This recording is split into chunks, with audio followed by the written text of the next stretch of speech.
there, and welcome to Together Time with the Westmont Public Library. This program was brought to you today from Dementia Friendly Westmont. My name is Mary Ferguson. I'm with the Birches Assisted Living in Clarendon Hills, and my partner, Patty Turkovich, who will be on shortly, is with Aspired Living in Westmont. Dementia Friendly Westmont is a grassroots effort that started, in 2015. Westmont became the first town in DuPage County in 2020 to have the designation of a dementia-friendly community. What that means is, as a community, we're looking at ways to enhance the lives of those that are living with dementia and their care partners. We do this through education, through resources, through a better understanding of dementia. And that is why Together Time is here. We've been doing this for a while now, and Patty and I are very happy again to have another time to spend with you on ways to be creative with your loved ones, ways to help build mental muscle, ways to have times together and do some reminiscing. And so what I'm holding, and I have been holding, is our resource guide. You can find it at the library, through the village, through the police and fire, the park district. Has some great resources. So if you are in need of any resources, please check this out. You can also contact the library and they can direct you to some resources as well. So today with Together Time, we are celebrating November, which we think of Thanksgiving, and let's be thankful. One of the things to keep in mind with Thanksgiving is, for one of the holidays, it can be very disruptive to someone with memory loss. And so we want to make sure that everything is kept a little simpler this year. So if you normally host a large family gathering, you may want to reconsider what that might look like. Maybe you pare it down to just a few people coming. Maybe you have it spread out over the course of maybe 1 or 2 days with smaller gatherings. The idea is you want to make sure that that time together is not overwhelming, and you want to make sure that it's enjoyable for all. If you are expecting some out-of-town guests or guests that have not seen your loved one in a while, you may just want to have a conversation on any changes that may have taken place, but you want to make sure that you are looking at paring things down and making it more enjoyable for that individual. The other thing that we want to focus on today, again, is being thankful, but you can also have a lot of fun with the holiday. So one of the things we're going to talk about first is how to make some connections and being thankful during this time of year. So I'm going to pull it off here. This is actually a paper quilt. I think I'm going to scoot over here a little bit. What I think is unique about this is this one might be a nice way for the family to participate in an activity together. And whether they're joining you for Thanksgiving, maybe they're farther away, or as I said, if you're paring down and you're looking for some other involvement, this is a great way to think about what you're thankful for. This time of year, sometimes we can look and say, gosh, things haven't been right, especially again with the pandemic. We can look at things negatively. But I think Thanksgiving, this is a great way to kind of say, these are the things that we are thankful for. And I think it's a great conversation starter for everyone in the family. So I'm going to leave this back up here again. But the idea really is, again, you can be as creative as you want, but I always think simple is better. So as an example, this is just construction paper with different designs on it. If you want to keep it simple and you want to just do squares, or if you want different size rectangles, the idea really is you want to be able to create a quilt. Paper is so much easier. There's other things you can do, but this is easy if you want to mail it to a family and you want them to participate. It's easier to handle. It's easier to cut, things like that. So we recommend at this point just keeping it as simple as possible. But as you see, there's different designs. And so you can, again, be creative. Keep it on construction paper. You could do something like this where you have different colors that you add. And the reason I'm saying that is because as you change and do the shapes, the idea really is you may decide you want to have each family member or each family come up with their own square for the quilt. And so they can, again, decide how you want it to be done. As an example, if you decided to do all squares, you could have different squares on your piece of paper for the family. And it could be a theme. Maybe the family wants to focus on, this particular family had fall, the leaves and the trees. You can create your own pattern. Obviously, that's going to be that creative side coming out. But I think what's so nice about this is it's also a time for families to have that interaction and engagement. And because it is a quieter activity, doesn't necessarily mean there has to be a lot of talking. But what is unique about this is the colors, deciding on a theme. So if the family is together, this could be more of that quiet activity. But the other piece of it, it might be where you're reminiscing about things that you did as a child, things that you did growing up, things that you hope to do in the near future. And again, you could do any colors. If you notice on this particular quilt, there is flowers, there's whales. So I will give a shout out. Our residents did do this. So they took a lot of pride in picking out what meant something to them and creating their own patterns. But again, what's nice is if you do have families that live out of town, you could send them a template. They could create it themselves. You can have a FaceTime, put it in the mail, and they can mail it back. When you get together, this is just pictures, but what I would recommend is having family members talk about what they truly are thankful for. And again, keep it simple. So some of the ones that I know that I have heard before is sunset, birds, chocolate, dad, flowers, smiles, family. So what you could do is, and again, Patty's always so generous with her glue dots. These are easy way. You could also do Scotch tape, but these are nice ways to put it on your quilt. So my recommendation is put it somewhere on the quilt. If you decide you want to put it in the middle, if you have 4 and you want to fill it all up, again, that's up to you as a family and how you want to share with the rest of your loved ones what you're thankful for. And then what would be very nice, this is just a poster board. It's really, it's a foam core, it's easy. And then once you get all these and they're done, then you can put it anywhere you want. And then you have a wonderful quilt that you can keep as a family. And maybe every year you add to this. Maybe every year somebody brings a new pattern or a new sticky that what they're thankful for. Again, this is a little more on the creative side, but you can also do a vision board or a thankful board with just stickies. Maybe everybody gets a couple Post-it notes and you sit around the table and you talk about what you're thankful for, and someone's writing those down and you put it on a board. You don't have to have all the cutouts if you don't want to. But I think the quilt really has a nice look and feel, and then you can put that in the home and you can go back and remember. And it does help for all of us to be mindful of what we are thankful for, and that we do have a lot to be thankful for. And again, keeping it simple, I think that really kind of helps ground us of really what's important. And so when you talk about family, these moments that you're having together, this is really what matters. And so that's why we're focusing on just keeping things simple. Again, you can have paper at home you color, you can do Post-it notes, you can have construction paper. This is, scrapbooking, so if you have that, you can do that. You can even put wrapping paper up there. So really, however you want to do it, it's up to you. And if you want to keep it simple as squares, you want to get more creative. If you want to do a heart or you want to do a shape of a turkey, obviously there's a lot of room for creativity here. But ultimately, the bottom line is really to create a patchwork of things that we're thankful for, keeping things simple. So if the family is not all together, you can still share with one another what you are thankful for. Whether you get on a FaceTime or a Zoom call this Thanksgiving and you can show, or maybe everybody does their own.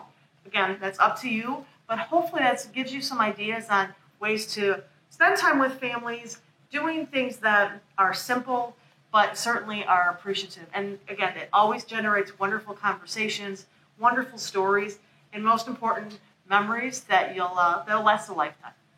So what I'm going to do now is I am going to put this back on my tray and move this out so Patty can come and talk about a few more things. Now, lastly though, I do want to talk about, because this to me is sentimental, and I think that that's warm and touching, but there is that part, I think Patty's taking my stuff, isn't that wonderful? There is a wonderful part of this holiday season, if you are so inclined, and that's called Black Friday. I love Black Friday. Of course, it's been a little modified, but I do remember the days of getting up at 3 in the morning with my sisters and my mom, waiting in line at Fox Valley Mall for those stores to open at 4 a.m. Things have certainly changed. There's a lot more online shopping, and of course, there's stores that aren't even open on Thanksgiving anymore, and they don't open the crack of dawn, which I think personally is kind of nice, so people can spend time with their families on Thanksgiving as opposed to shopping. However, if you're looking for Black Friday, and that's something that you've done in the past, or you know that your loved one has enjoyed, you can do it at a modified version. So, I know ads have changed a lot. So if there's the ads that you're looking for, go through those. Now, you can collect ads, even now through newspapers or magazines, and you can kind of start cutting out things that you think you might see on Black Friday. Maybe that's something as simple as pots and pans or pillows. Maybe you're looking for ornaments or the best deal in town. But again, what's nice about that is this is a great time to reminisce. And if someone truly does like Black Friday deals, it is a lot of fun to go through the newspaper, look at the different ads.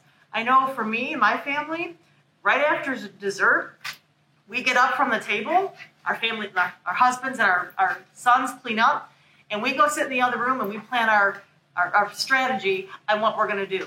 Now, it might include online shopping, but I think for those that your loved ones, you're probably looking at more of the ads that you're going to cut out, but talk about it. Talk about those memories.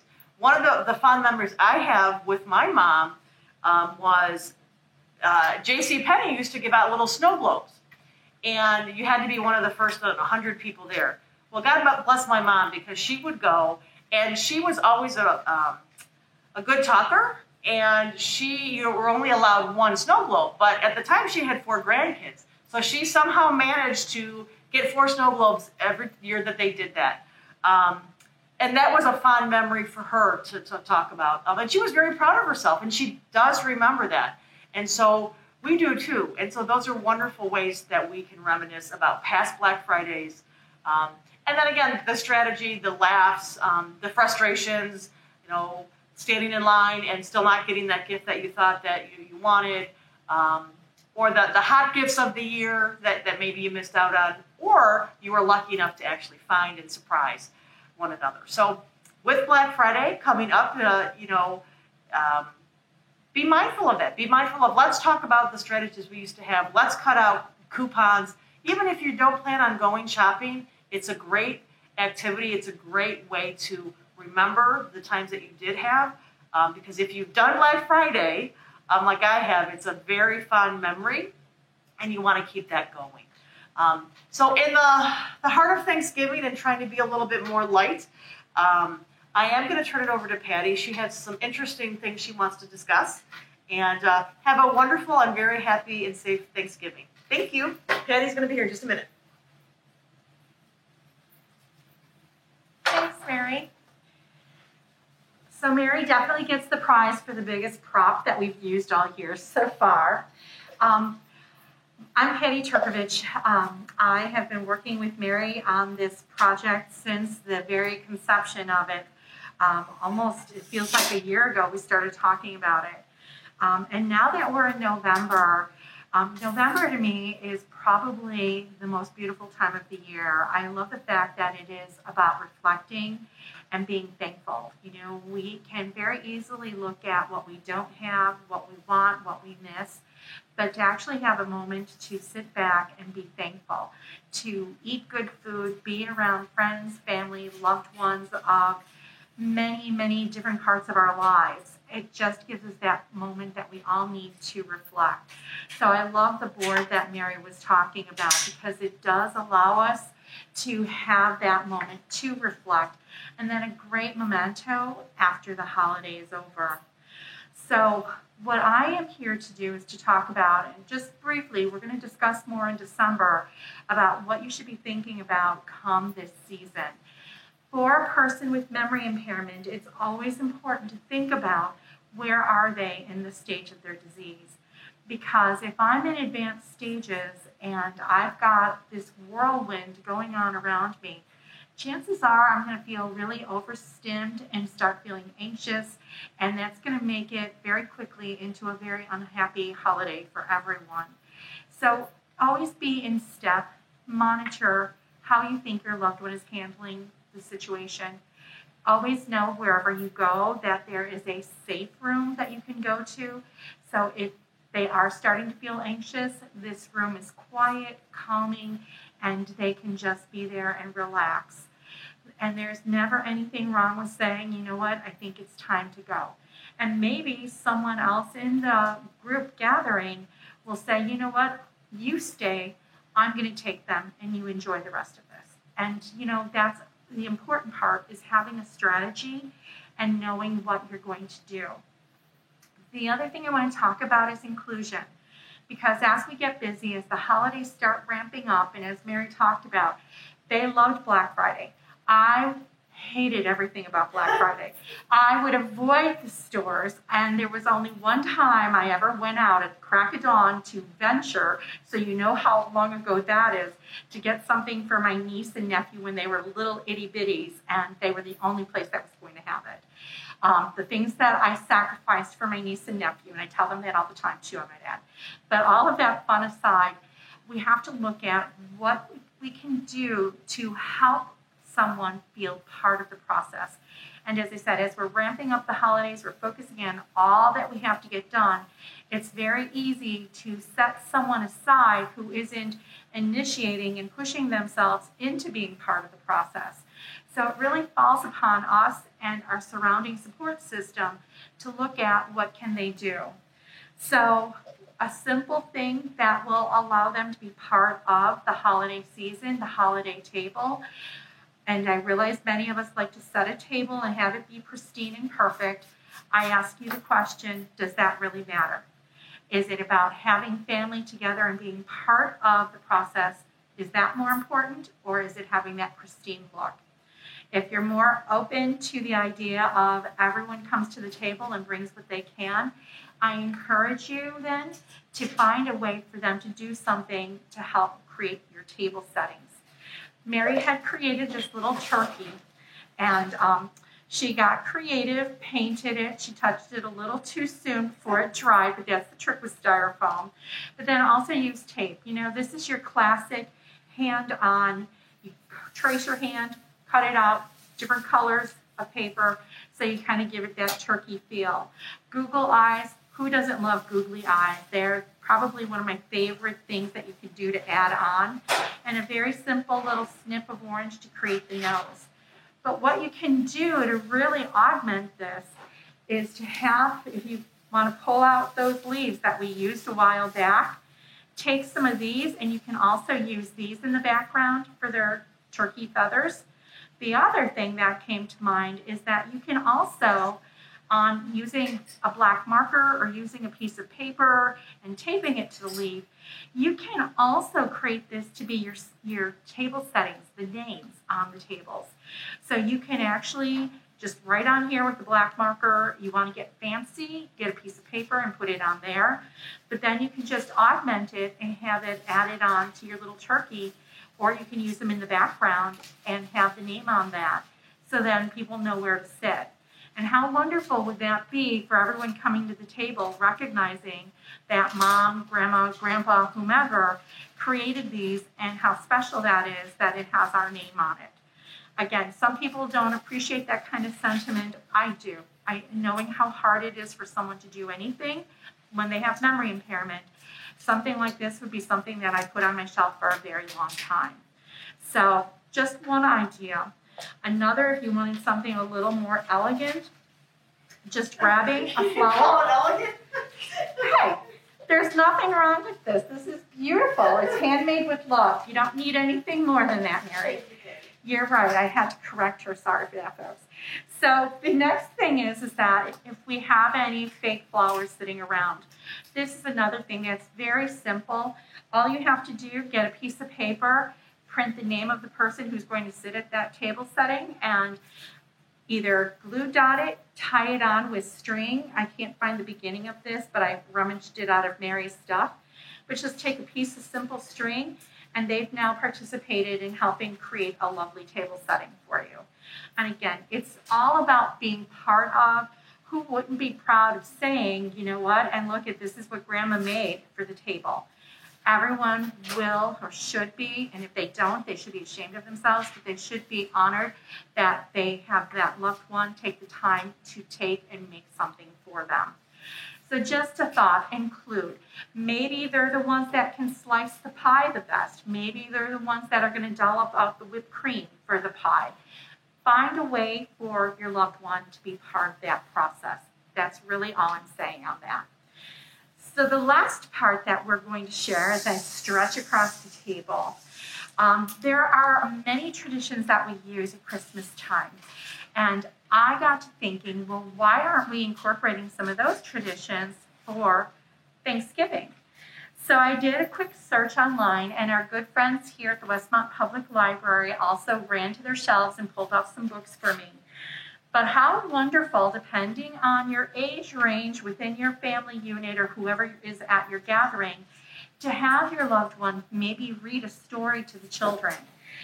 Some books that I found was 'Twas the Night Before Thanksgiving, and this is really very sweet. I started reading it and started laughing, so I had to stop and regroup.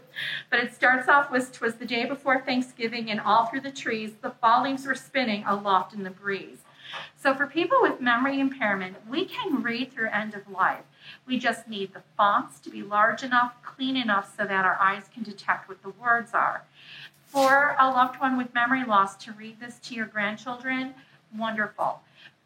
What about having the grandchildren read this to their grandparent? 8 children had boarded their school bus with grins in hopes that a field trip soon would begin. Very colorful pictures to talk about the turkey drumsticks, all of this imagery, things that they can talk about, making it fun and playful, interactive. So this was one of the books that I saw that I thought would be a super fun new tradition that you might want to introduce in your household. And again, even if you don't have young ones, it's a fun thing to do. I mean, it's that simple. It's silly, it's playful, it's reminiscent, and I defy anyone to not enjoy a story of turkeys running around, which actually brings me to another story that caught my attention, How to Catch a Turkey. And this is a turkey that's gone rogue, I should say, during a school production. And he goes running all over and then realizes, gee, maybe this isn't so bad. Great story, great message, playful, colorful, interactive, easy, light reading, a great memory in the making. And then another book that the library actually pulled this one out for me. This one is Thankful. And it's so simple. It's very easy. For example, they just go through the storyline of the clown is grateful for her costume, silly and bright. And then here, the dancer is thankful. She loves the beat that stirs her heart and her hips and feet. So little things like that, all of that is helping us connect and identify body parts and things that connect and make sense for the individual. It's happy, it's thoughtful, it's reminiscent, and it's what the season is about. Being thankful, being grateful. This gives opportunities to talk about, again, what are you thankful for? And it could be something silly that you had a costume that was silly and bright. That's okay. There's never any wrong answers. So I encourage you, start a new tradition. If you've not done something like this, try it. And keep in mind, there's never anything wrong with trying something new. And if it fails, you just shelve it and you move on. It's not the end of the world. The key is that try something new, see how it works, engage, involve your loved one. So that said, I want to thank you so much for your time, your attention, your participation. I hope these ideas gave you some really new thought for what you can be doing to engage your loved one. Being together, keep in mind, with this disease, we reach a point where it gets more challenging and we have to work a little harder at how we can be together. So it's important that we make the most out of the time we have and we create new memories for us as we do for them. So that being said, I wish you a very happy, healthy Thanksgiving and thank you for tuning in. Hope to see you in December.